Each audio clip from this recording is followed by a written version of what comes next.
Subscribe to the Archivist 42 channel for gaming top 5s, reviews, and more.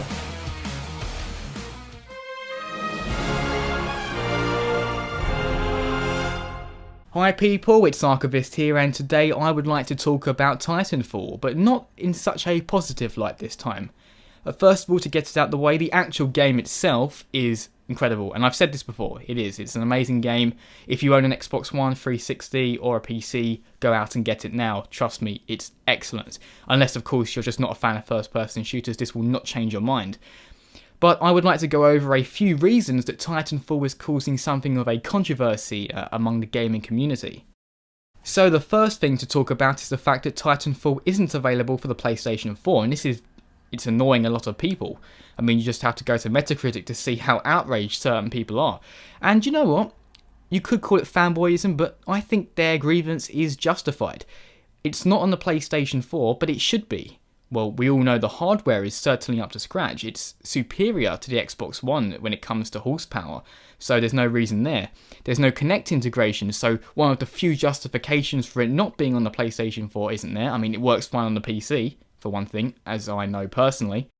The fact that it's on the 360, a last-gen console but not the PlayStation 4, is just insulting.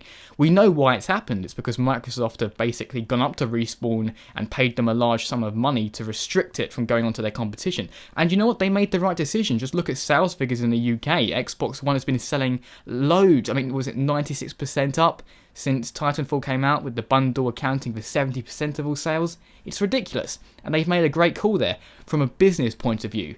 But they've basically screwed over PlayStation owners who could have, if it wasn't for Microsoft's intervention, then this wouldn't have happened.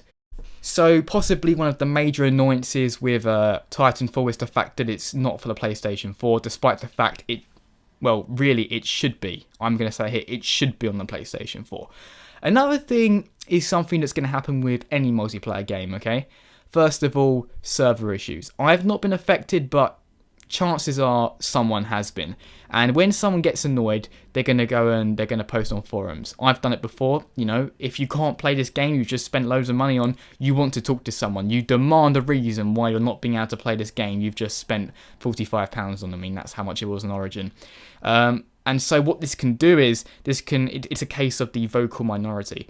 In this case, it's totally justified. You should complain if your product isn't working to how it said it would.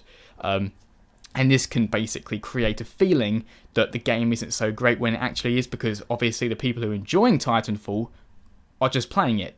People don't usually go onto a forum to say, oh, I'm really enjoying Titanfall, when it's absolutely fine. Goodbye, because what's the point of that? Some people do. I mean, I've made videos to show how much I like it. I think it's important to show when a game's doing well. So that's another thing. Just technical issues, but this can happen to anything. Another problem with multiplayer is that everyone's experience is going to be different. Some people are going to be great at Titanfall. You know, you're going around on a kill streak, you feel like God. Obviously, the game's going to make you feel awesome, so you're going to keep playing it. You're going to say, oh, it's the best game ever. But what about those people you were dominating? How are they going to feel? Are they going to enjoy being killed over and over again? I don't think so. So their experience is going to be soured. Needless to say, I mean, you just don't... Playing a game that you suck at, it's not that fun. I mean, for example, Battlefield 4. I am rubbish at Battlefield 4, but I totally appreciate it's a great game. You know, you've got so many dynamics in it, but I'm just not good enough at it to fight competitively, and therefore I'm not going to call Battlefield 4 a bad game. That would just be, you know, ignorant of me.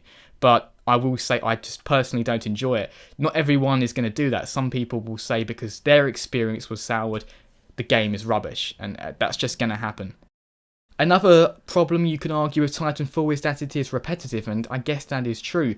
They promised us a campaign, and we got the campaign. I didn't expect much of it, and to be honest, it is a bit lackluster. It's basically just things happening in the corner of your screen. I don't mind that it's barely even relevant, but some people were really holding out for that, and it's just led to this feeling that the game is basically just repetitive, just playing matches, just shooting people over and over again. For someone like me, that's what I want. I want to shoot people over and over again. I don't get tired of that stuff. Some people do, you know. I mean, you are doing the same thing over and over again. If it's a fun thing to do over and over again, then it's fine. But if you're not into that, then obviously it's just going to get boring and repetitive very easily. So that's another problem that potentially is with the game, but just could not be avoided unless they spent a ridiculous amount of time making lots of different game modes and just basically convoluted the whole thing. And I'd say the final problem with Titanfall would have to be that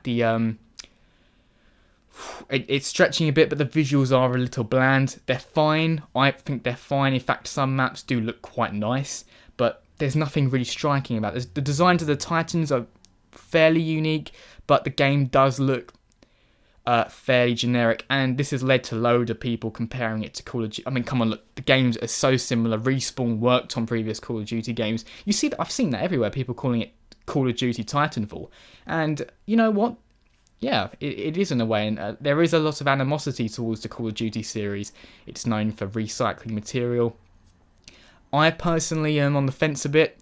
I didn't like Ghost because, for me, not only was it the tipping point, I'd finally got tired of the formula, but also I felt it to be inferior to Black Ops 2. But Titanfall did enough for me to make it different. I felt it was a fresh new take on something very familiar, but I cannot deny it is very similar to Call of Duty. You've got things like parkour and of course the Titans, but the basic mechanics are essentially identical. Before I end this video, I would like to quickly reverse the situation. In a few days we will have Infamous Second Son for the PlayStation 4, and there may be a few Xbox One owners who feel a bit like, oh well, why don't we get this? Oh, this is annoying, I spent all this money on a console, more money than the PlayStation 4 costs, and I'm not getting to play this great game.